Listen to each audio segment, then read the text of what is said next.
In the bustling city of New York, Lucas Hunter was a renowned lawyer, known both for his skill and his lack of scruples.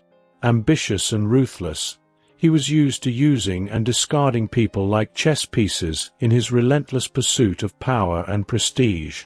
One night, after a long day of work, Lucas left the office and headed to a nearby bar to relax. As he walked through the brightly lit streets of Manhattan, he spotted a young woman, dirty and huddled against a wall, holding a cardboard cup with a few coins.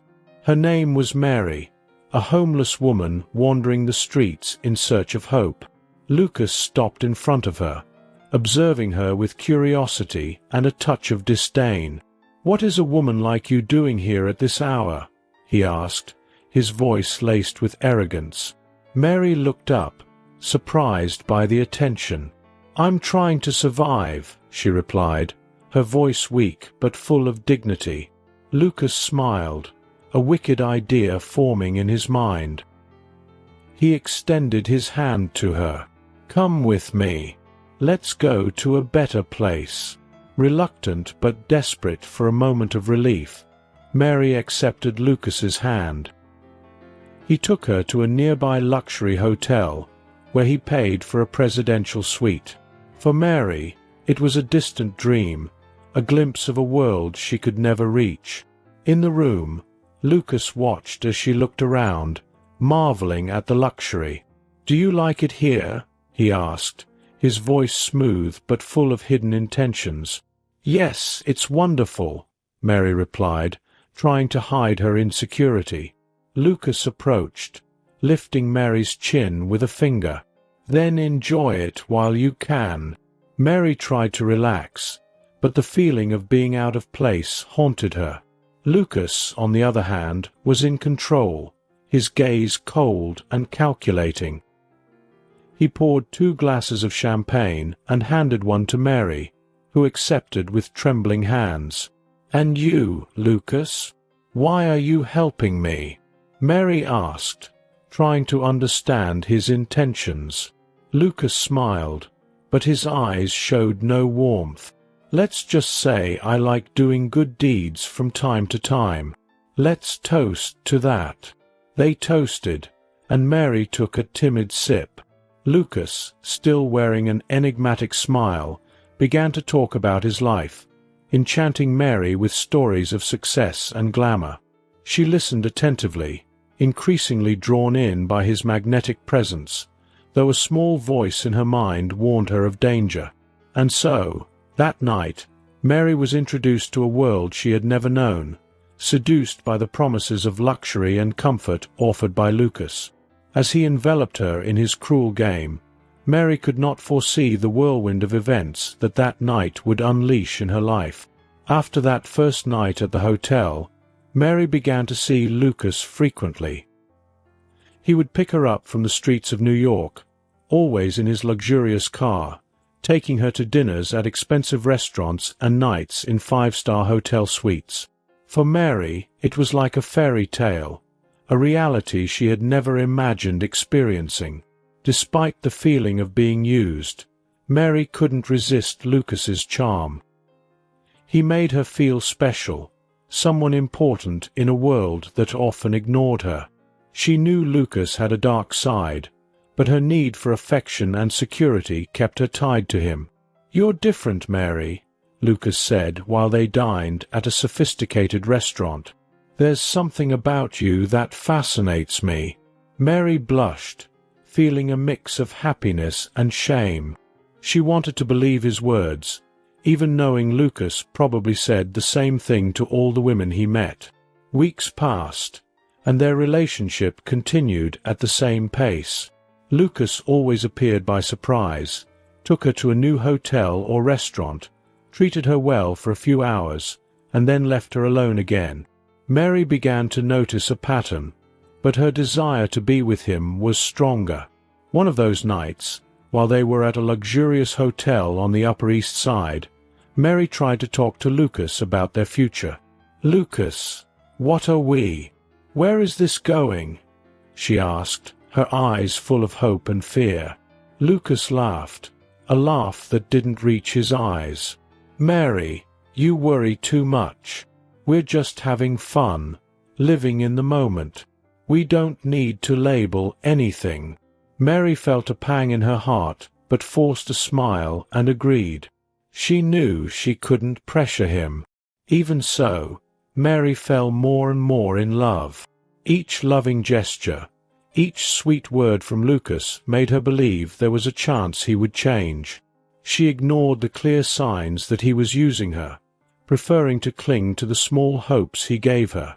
Lucas, on the other hand, began to show his disdain more openly. When he was in a good mood, he treated her well, but it only took a minor annoyance for his attitude to change. One night, after a dinner where Mary accidentally spilled wine on his shirt, Lucas became furious. "You're so clumsy, Mary. How can you be so incompetent?" he yelled while cleaning the stain. Mary, mortified, apologized repeatedly, but Lucas ignored her for the rest of the night. This episode deeply marked her, but she still couldn't stay away. She continued to meet Lucas, always hoping the next time would be different. He took her to more hotels, always promising that everything was fine, but the empty promises began to weigh on her, creating a growing sense of despair. Mary tried to convince herself that Lucas cared, even when he treated her with disdain.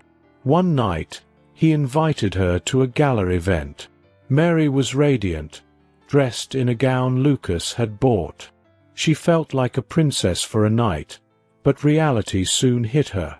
At the event, Lucas introduced her to some colleagues as his special friend. Mary felt a stab of pain at the title, but maintained her smile. She knew she was nothing more than that to him, but hearing it out loud was devastating. After the party, back at the hotel, Mary tried to talk again. "Lucas, do you really care about me?" she asked, her voice trembling. He sighed, visibly irritated. "Mary, you need to stop with these questions. We're having fun. Don't ruin it with these insecurities." More and more, Mary found herself trapped in a cycle of pain and hope. She loved Lucas, despite knowing he didn't share the same feeling. Her heart was torn between the cruel reality and the illusion of a love that would never materialize. One rainy night, as they said goodbye at the entrance of a hotel, Lucas kissed her quickly and got into his car, leaving Mary alone in the rain. She looked at the deserted street, feeling lonelier than ever. Even so, she couldn't leave him. Lucas continued to treat her like a toy, someone to use when it suited him, and Mary, lost in her illusions of love, stayed by his side, waiting for something she knew, deep down, would never come. Months passed, and Mary began to notice changes in her body. She felt morning sickness, extreme fatigue, and an insatiable hunger. As time went on, the suspicion grew in her heart. Could she be pregnant with Lucas's child? She decided to confirm her suspicions, despite the fear that the idea brought. One afternoon, Mary used the little money she had saved from small street jobs to buy a pregnancy test at the nearest pharmacy. Her fingers trembled as she waited for the result. When the 2 lines appeared, confirming the pregnancy, Mary broke down in tears. She knew her world would change forever. Desperate, she tried to call Lucas. "Lucas, I need to talk to you." "It's urgent," she said, leaving a voicemail, her voice breaking with sobs. But Lucas didn't return her calls. In the following days, Mary tried several times, always with the same response: absolute silence. Determined to find Lucas in person, Mary went to his office. However, the receptionist stopped her from entering. "I'm sorry, ma'am, but Mr. Hunter cannot see you without an appointment," said the woman, without lifting her eyes from the computer. "Please, it's an emergency." "He needs to know that I'm pregnant," Mary pleaded, but the receptionist just shook her head, unyielding. Finally, on a cold night, Mary managed to find Lucas leaving work. She ran to him, desperate. "Lucas, we need to talk." "I'm pregnant," she said, her face marked by desperation. Lucas stopped, looking at her with a cold expression. "Pregnant? That's not my problem, Mary. You knew what you were getting into," he said, his tone icy and devoid of empathy. Mary felt a tightening in her heart. "Lucas, please, I can't do this alone. I need you," she implored, tears streaming down her face. Lucas sighed, irritated. "I don't want to hear about this, Mary. Find someone else to deal with your problems," he said before turning his back and getting into his car, leaving Mary alone on the sidewalk, crying. In the following days, Mary tried several times to contact Lucas, but he blocked her on all social media and changed his phone number. The cruel reality of her situation hit her hard. She was completely alone. As weeks went by, Mary realized she had no choice but to move on. Without shelter, she sought help at homeless shelters and NGOs, but resources were scarce and help limited.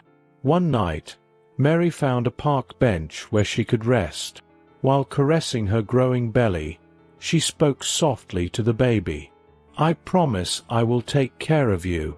Somehow I will find a way," she said, her voice choked with emotion. The pain and rejection she felt every day were overwhelming. Why did he do this to me? How could he be so cruel? Mary whispered to herself, fighting against despair. Each day was a battle to keep hope alive. Mary began to frequent community clinics in search of medical assistance. On one of these visits, she met a social worker named Linda, who offered help. "We will find a safe place for you and your baby, Mary. Don't worry," said Linda, her voice full of compassion. Despite the help, Mary felt Lucas's absence at every moment. She imagined how it would be if he were by her side, supporting her. He should be here, he should care, she thought, feeling increasingly betrayed and abandoned. One day, while walking through the city, Mary passed by Lucas's law office. She stopped on the other side of the street, staring at the building. "He's in there, living his life as if nothing happened," she thought, the pain turning into a silent rage. Determined to confront him one last time, Mary crossed the street and entered the building. She went up to the floor where Lucas worked and, with all the courage she could muster, entered the office unannounced. "Lucas, I won't leave until you talk to me," she said, her voice firm. Lucas looked at her, surprised and irritated. "Mary, you can't just show up here. Leave," he ordered, but Mary remained steadfast. "I'm not leaving until you acknowledge what you've done. I'm going to have this baby, and he deserves to know who his father is," she said, her voice trembling with emotion. Lucas got up, approaching her with a threatening expression. "Listen here, Mary. I want nothing to do with you or this child. Understand? Disappear from my life," he said, his words cutting like knives. Mary felt a crushing weight on her chest, but kept her head held high. "You can abandon me, Lucas, but you can never erase the truth. And one day, you will regret all of this," she said before leaving the office, feeling stronger and more determined. The months of pregnancy were extremely difficult for Mary.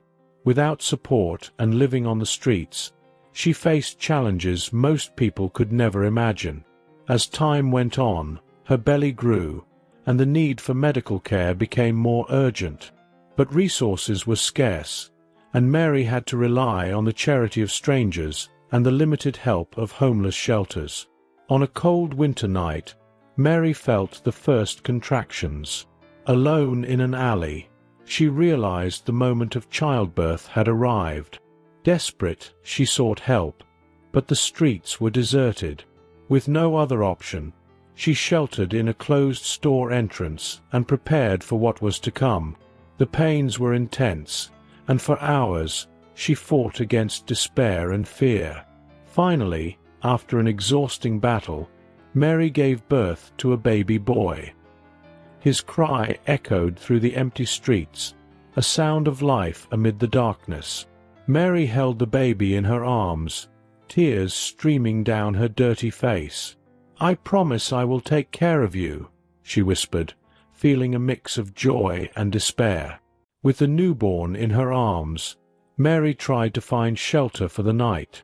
After knocking on several doors, she managed to find a small shelter that accepted her. There, she was attended to by a volunteer named Sarah, who offered hot water and some clothes for the baby.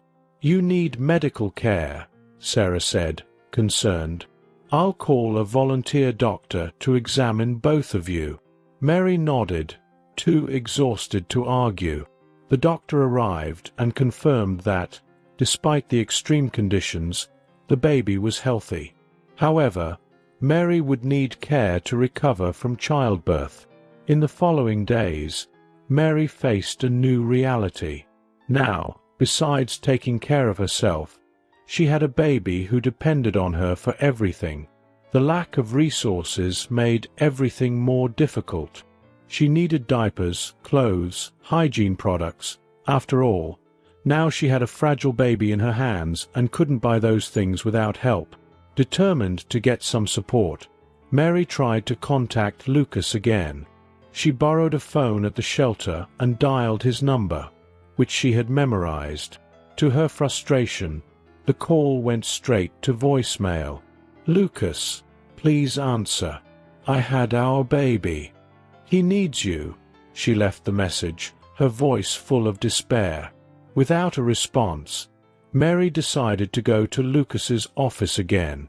Carrying the baby, she entered the building but was stopped by the receptionist. "I need to talk to Lucas. It's urgent," she insisted, but the receptionist, inflexible, said he was not available. The days turned into weeks, and Mary's situation did not improve. It wasn't every day that she could sleep in the shelter where she gave birth.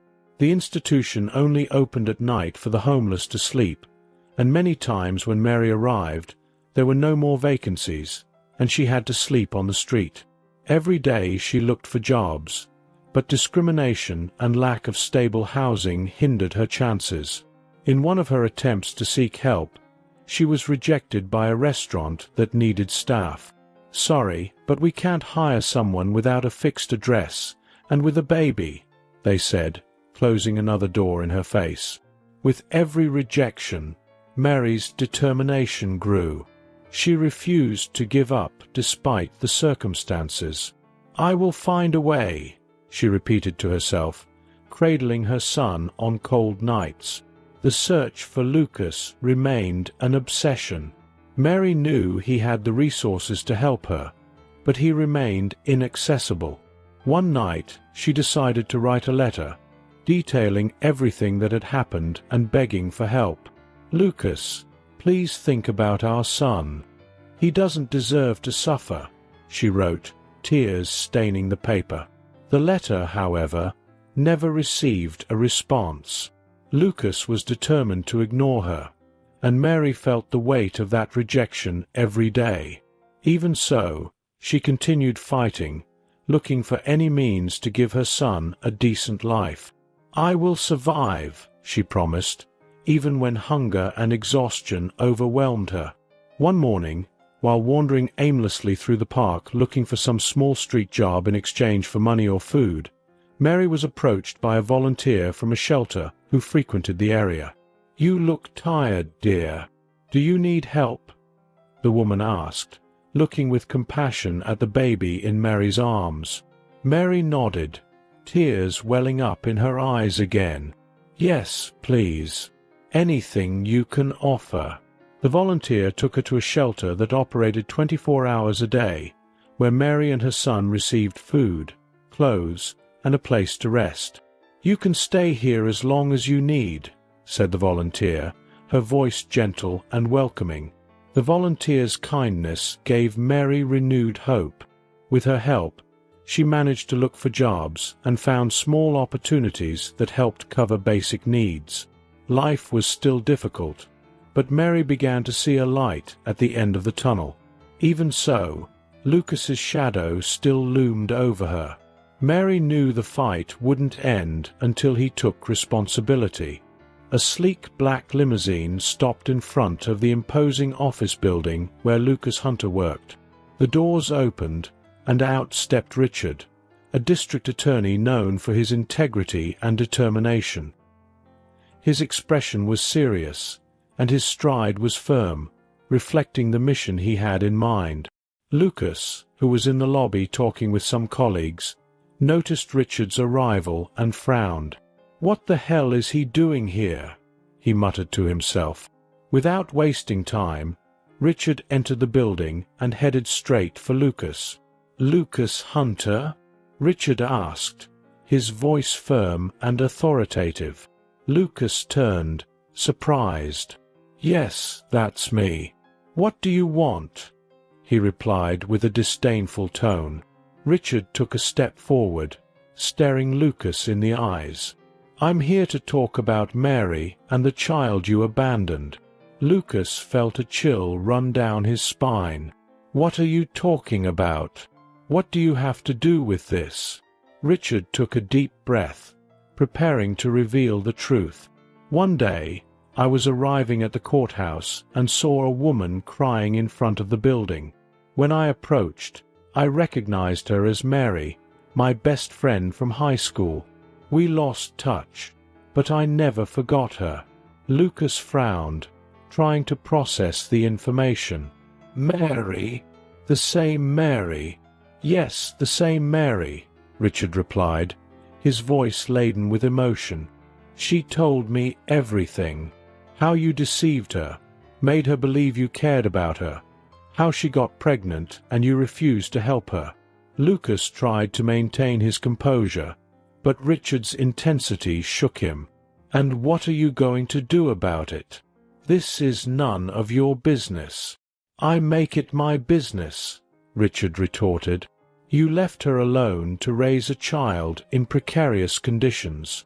You think you can escape your responsibilities like that? I'm here to make sure you pay for this." Lucas laughed, trying to hide his nervousness. "You think you can intimidate me with this talk? I'm a successful lawyer. You have nothing on me." Richard took a step closer, his voice low but threatening. "I have more than you think. I have proof that you abandoned her, that you refused to help, and I'm willing to take this to court if you don't assume your financial responsibilities and ensure that this child has what he needs." Lucas began to sweat, realizing the gravity of the situation. "And how are you going to prove that? It's her word against mine." Richard smiled coldly. "I have witnesses, people who saw what you did. And if necessary, we'll get a DNA test, investigate your finances, your business, everything. You can't hide forever, Lucas." Fear began to set in for Lucas. "What do you want, then?" "I want you to pay child support and take responsibility as a father," Richard said firmly. "I want to ensure that Mary and your child have a decent future. If you refuse, I swear I will ruin you in court." Lucas realized he was cornered. He knew Richard wasn't bluffing. All right, I'll pay the support. But I won't get involved beyond that." Richard looked at him with disdain. "You'll do more than that, Lucas.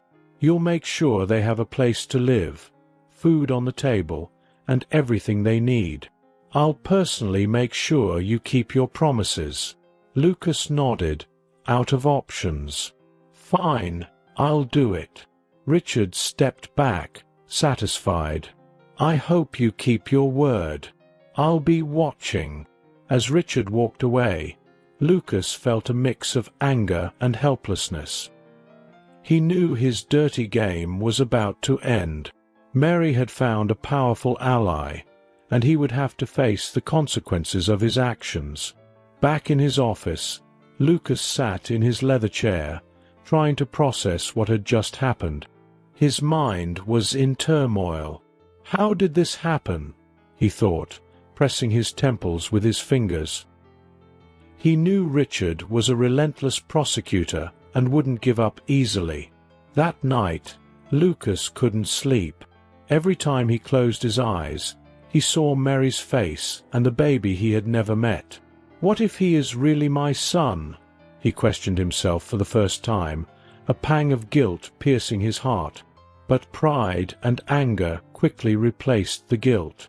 I can't let this ruin my career, he decided. Meanwhile, Richard returned to his office, determined to protect Mary and her child. He called her immediately.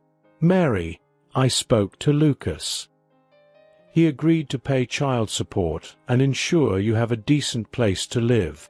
Mary, on the other end of the line, felt immense relief. Richard, I don't know how to thank you. You've been a true friend.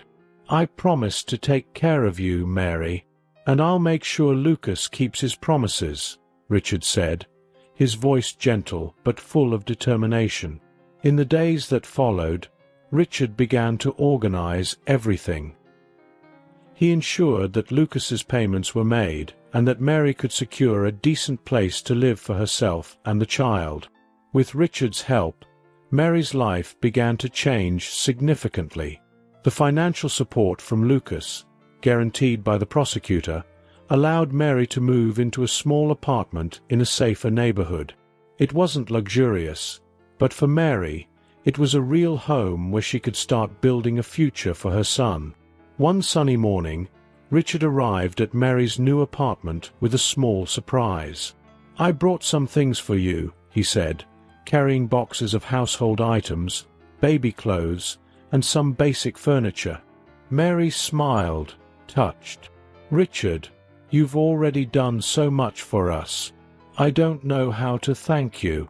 You don't need to thank me, Mary. I'm just keeping my promise, he replied, placing the boxes on the floor. Now, let's make this place cozier. Together, they started to set up the apartment. As they assembled furniture and organized clothes, Mary felt a warmth in her chest. For the first time in a long while, she had hope and felt truly cared for. This place is looking great, she said, looking around with satisfaction. Richard smiled, pleased with the progress. You deserve it, Mary, and so does the little one. How is he adjusting? Mary looked at her son, who was playing with some new toys on the floor. He's happy. It seems like he knows we're finally safe. Days passed, and Mary began to feel more confident. With Richard's help, she found a part-time job at a small local shop. It wasn't much, but it was a start. Every little step represented significant progress in her journey of rebuilding. One afternoon, after work, Mary met Richard at the park. He had invited her for a picnic, something he knew Mary would appreciate. I thought it would be good for you and the little one to get out for a bit, Richard said, spreading a blanket on the grass. Mary smiled, grateful for the thoughtfulness. You always know what we need, she replied, sitting next to him while her son played nearby. It's good to see you smiling again, Richard said, looking at Mary with affection.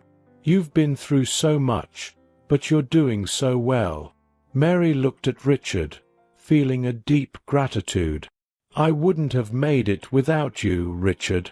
You showed up when I needed you the most. Richard shook his head. Mary, you're the strongest person I know. All I did was give you a push. The rest is your doing. As they talked, Mary felt increasingly connected to Richard. He wasn't just a friend from the past who had returned. He was a true partner in her new life. Every supportive gesture, every encouraging word strengthened the bond between them. As the weeks went by, Mary and Richard began to spend more time together.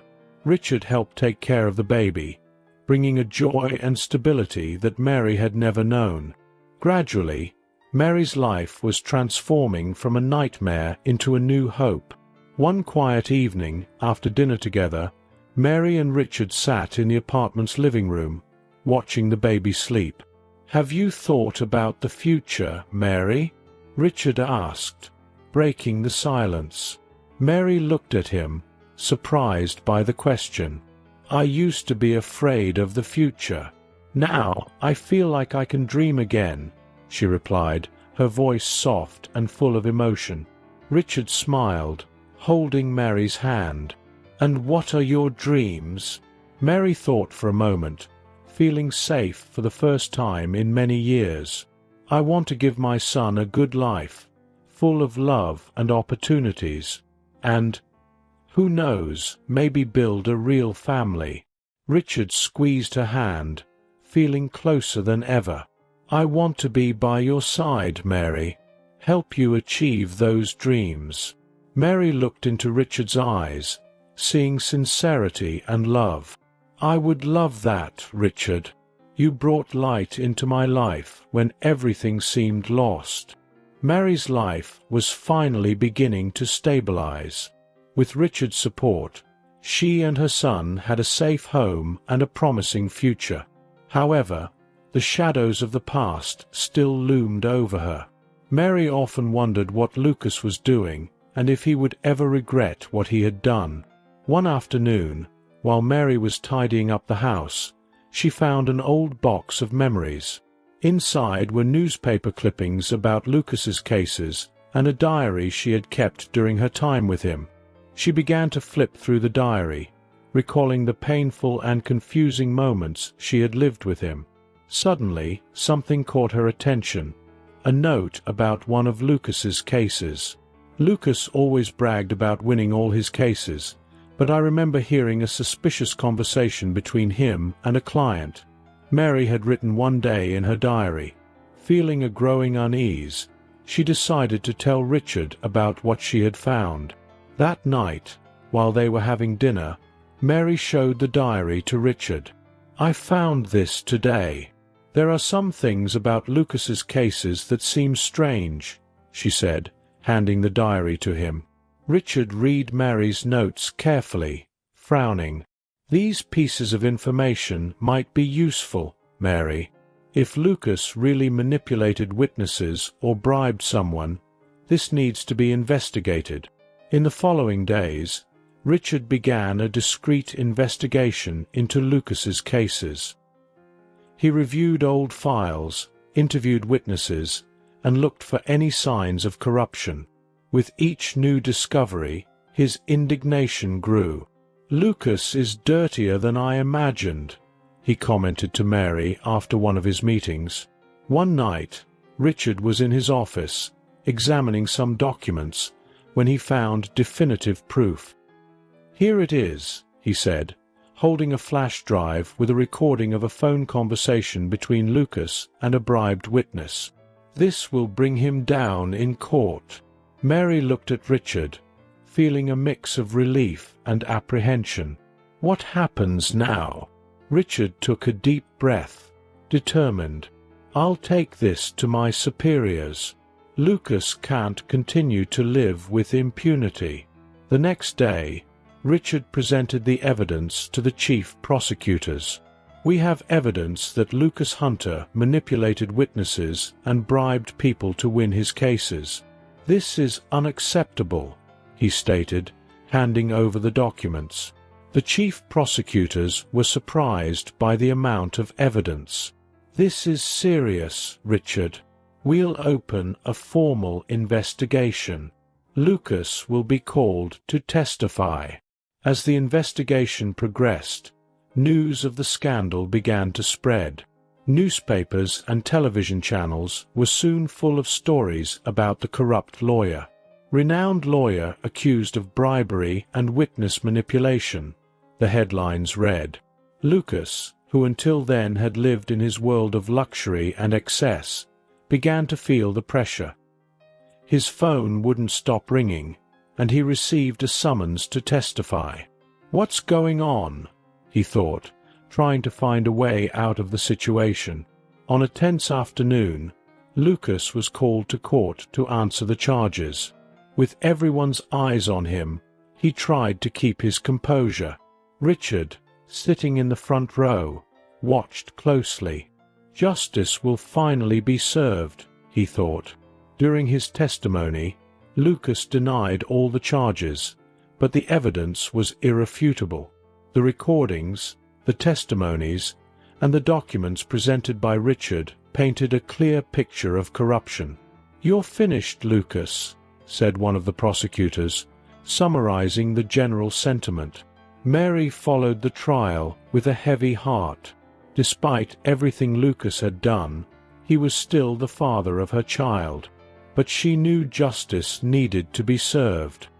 "He deserves to pay for everything," she told herself, trying to calm the whirlwind of emotions inside her. After intense days in court, the sentence was pronounced. Lucas was found guilty of all charges. His law license was revoked, he would have his assets confiscated, and he would perform community service in homeless shelters. "Finally, he'll pay for his crimes," Richard told Mary, hugging her. Mary felt a mix of relief and sadness. "I know this is right, but it's still hard to accept," she confessed, looking at her son. "At least now, we can move forward without this shadow over us." The verdict landed like a bomb. Lucas felt his world crumble around him. His career, his wealth, his reputation, everything was lost. He looked at the crowd and saw the faces of the people he had deceived and betrayed. The pain and disdain in their eyes were almost unbearable. Outside the court, the press was in a frenzy. Reporters and cameras surrounded the exit, ready to capture Lucas's final downfall. Lucas Hunter, the corrupt lawyer, finally facing justice, the headlines read. Images of him leaving the court with his hands over his face spread quickly, becoming a symbol of his ruin. In the following days, Lucas's life continued to fall apart. Without his job and with his assets confiscated, he had nowhere to live. His former colleagues and friends abandoned him, fearing association with the scandal. Lucas found himself alone and destitute, facing the harsh reality of his new life. "How did I get to this point?" he asked himself repeatedly, but the answers always led back to his selfish and immoral choices. Time passed, and Mary and Richard's lives flourished. They were happy and now married, raising a family full of love and stability. Richard continued to be a pillar of support for Mary and her son, and together, they faced all the challenges that arose. One day, while Mary and Richard were at the park with their son, a letter arrived at their house. It was from Lucas. With a heavy heart, Mary opened the letter and read it in silence. Lucas's words begged for forgiveness and help. He was in misery, without friends or family, and didn't know who else to turn to. "Mary, please forgive me. I know I don't deserve anything from you, but I'm desperate. I have nowhere to go. I'm begging for your mercy," the letter read. Mary felt a wave of compassion, but also of determination. She talked to Richard about the letter. "He's asking for help, Richard. I don't know what to do," she said, showing the letter to her husband. Richard read the letter carefully and, after a moment of reflection, said, "Mary, you have a big heart. If you feel that helping Lucas is the right thing to do, I'll support you. But we need to make sure he doesn't hurt you or our son again." Mary nodded, determined to face Lucas one last time. She arranged to meet him at a local cafe near a park where she often played with her son. When Lucas arrived, he looked visibly worn and older than his age suggested. He looked at Mary with eyes full of regret. "Thank you for meeting me, Mary," Lucas said, his voice weak. Mary nodded. "What do you want, Lucas?" I need help. I'm in misery, with no one to turn to. I know I don't deserve your kindness, but I'm begging for a chance at redemption," he replied, his eyes fixed on the floor. Mary took a deep breath. "Lucas, you caused a lot of pain and suffering, not just to me, but to our son. I chose to forgive you for what you did, but that doesn't mean you can come back into our lives and expect everything to be okay."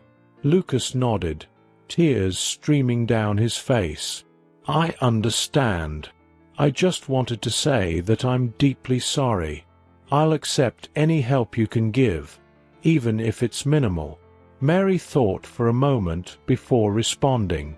"I will help you, Lucas, but it comes with conditions.